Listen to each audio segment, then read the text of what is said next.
tackled that yet. So I think that there's room for optimism, but we still have important things to do. Thomas Massey deserves a lot of credit for the work he's carried on, all our friends who have pushed on this, and I'm glad they're still discussing it. Okay, we have time for one more short one, I think, and this is this would be a let's make-believe question. It's going to be, if you got the power. This is Cameron Kahn, who writes in. We'll skip the second one for now. The first one, if you were president right now, what would be the first change you make? Oh, the first change.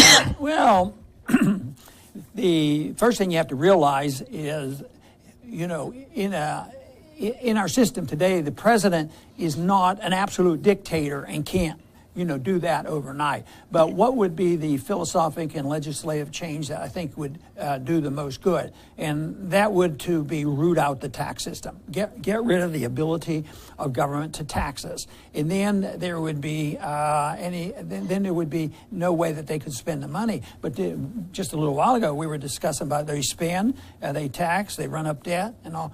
But when I say no more taxes, I include the inflation tax. So if we could stop the inflation tax, stop the income tax, we would make the point that individuals are sovereign people. They have a right to their life. They own their life, and they should own the fruits of their labor. But right now, that isn't the case. It all goes to the government. And even when they talk about TAF cuts right now, what they're saying, what they always say is it has to be a neutral tax. If you cut here, you have to raise over here, saying, well, you don't want to penalize the government. The government has a right to this.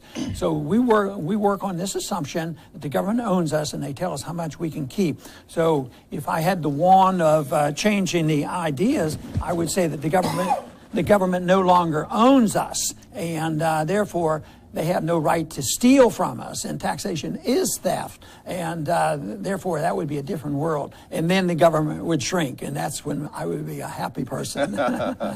All right, well, you're out of the hot seat now. All right, and I want to thank our audience for tuning in today, and hopefully you'll come back soon and spread the message.